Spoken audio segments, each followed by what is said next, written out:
The film you are about to see represents a significant breakthrough in the advancing science of the motion picture.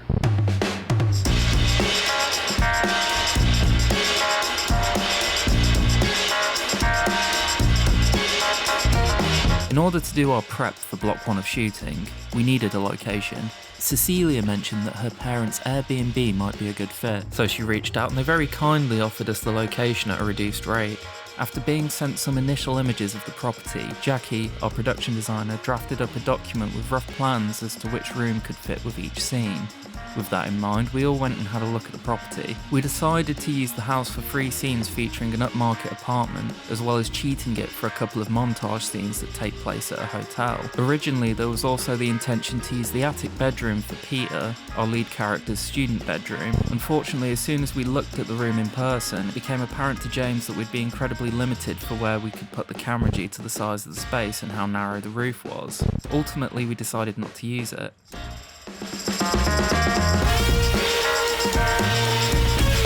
From this, myself and James started shotlisting these scenes.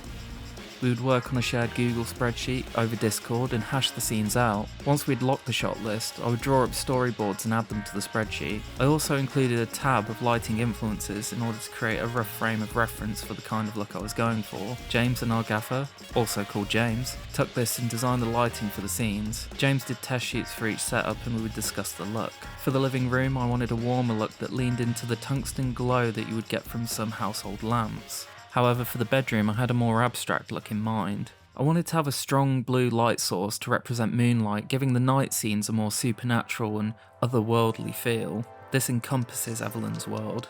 In the short, we utilised this as well, but I felt there was room for more colour contrast to break the image up. I tasked this to the 2 Jameses, and they integrated 2 lamps into the scene to provide pools of warmth to the shot. The design of the set stemmed from the character that inhabited it. I feel that the aesthetics of a location or set should be dictated from a character and their personality, rather than aesthetics for aesthetics' sake. The character who inhabited the upmarket location was Charles, an obnoxious rich kid who owns his own flat. In my initial discussion with Jackie, we discussed what a character like that would be drawn to. We decided that he would have abstract art on the walls in a pretentious attempt to seem sophisticated. Jackie painted a couple of canvases in that style and hung them up on the wall of the living room. This guy would definitely be a crypto bro, so Jackie sourced books about crypto and Elon Musk and placed them around the location. One crucial prop for these scenes was the blood bag. We tested different kinds of blood mixtures such as cranberry juice, stage blood, and syrup mixed with red and blue food colouring. It was a challenge to find a mixture that read well on camera, but had the correct consistency to travel through a tube into the bag. In the end, we decided on the syrup distilled with a little bit of water. Cecilia began to arrange the costumes. We were shooting 4 scenes across 3 different time periods in the story, so there was a lot of guesswork involved for both her and Jackie. She'd made an extensive style guide for each character early on in pre-production, so aesthetically we knew the vibe of each character. It was more about costuming Evelyn in a way that matches her emotional state at those points in the story. Casting Evelyn was very difficult. We had a lot more submissions than we anticipated, with some great auditions. Ultimately, after a lot of back and forth with myself and Johanna, we landed on Millie Maxwell for the role. She had a warmth to her portrayal of the character that made for an interesting contrast to the character's darker nature. I'd seen some of John Black's work through his collaboration with filmmaker Seb Cox. I really liked his screen presence and thought he'd be a good fit for Charles, so I reached out and he jumped on board. Our original plan was to shoot the film on the Alexa Classic. All of the test shoots had been done on the Classic. Unfortunately, in the end we were unable to get access to the camera for that weekend, so we shot on my Blackmagic Pocket 6K instead. Fortunately, at the last test shoot, I brought along the Pocket to shoot alongside the Classic.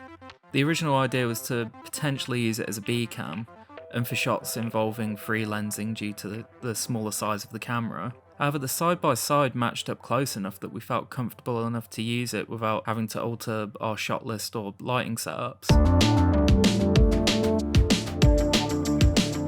The first scenes we shot were the hotel scenes. James and our cam op Hayden set the Blackmagic up on a slider in the doorway. Both hotel scenes were single shot setup. The reason for this is that they're both small parts of 2 montage sequences. Both scenes take place at the same hotel, just at different time periods, so the only thing that was drastically altered was the lighting. The first scene had a warmer look to match with Evelyn's state of mind at that point in the film. For the later scene, Evelyn's in a darker place emotionally, so we went for a lower key look to match. We had the camera moving from left to right for the first scene and right to left for the second to create a visual parallel between both scenes. We broke for an extended lunch, allowing time for the two Jameses to set up and refine the lighting for the upmarket bedroom scenes. The trickiest part of this scene was getting through many complex setups in a short amount of time. As a result, we ended up going over schedule by quite a bit, but the crew remained positive and upbeat throughout. The last two shots were of Evelyn hearing a noise and staring out of the window. It was very dark and impossible to light on our resources. The two Jameses decided to jump into a car, drive around the corner and use the headlights to light the street. Unfortunately, the footage still came out very underexposed and grainy, so we decided to call it quits and we wrapped for the day. We returned the next day for the living room scene. The shoot went a lot quicker as it was mostly dialogue with no need for complex rigs. In terms of blocking, it was very straightforward. The scene was only around a page, so myself and the actors worked through the beats pretty quickly. The camera was mostly on a tripod, or Hayden would operate handheld for POV shots. Things only became complicated once we got to the mirror. For the tracking shot following Evelyn and Charles, James had previously figured out an angle that we could do the track without being seen by the mirror. The tricky thing was nailing the focus, which took a few attempts. This is your focus leader. Adjust the focus until the picture is sharp. The mirror's POV was in the boards, but further embellished on the set. James suggested the idea of creating the illusion that the camera was inside the mirror by cheating the objects in front of the mirror forward, in front of the camera. I really liked the idea, so we went with it. Jackie and the team quickly threw together a rig comprised of a plank of wood balanced on a couple of stands, with the props arranged on top. The camera sat between the plank of wood and the mirror, giving the illusion that the camera was shooting from inside the mirror. The only shot we weren't able to get was Evelyn's POV, looking head-on into the mirror and seeing no reflection. The shot was impossible to get without getting the camera and the operator in frame, so we opted to get a similar shot from a side angle with John miming his performance with Millie. However, when I was reviewing the footage, I noticed that I had a few seconds worth of footage from the mirror POV shot with no one in it. A light bulb went off. I could flip the mirror POV and turn that into Evelyn's POV. I tried it and it worked perfectly. After reviewing the rushes at lunch, James suggested that we go back and reshoot the last two shots of day one, but day for night instead. After we wrapped on the scene, we quickly ran out before it got dark and shot it. Took it into the grade later on and it worked flawlessly. And that's a wrap on Block 1. Hey, if you enjoyed this video and would like to see more, then check us out on our Patreon. We have a bunch of exclusive perks and you can even get your name on the film. Check it out at the link below.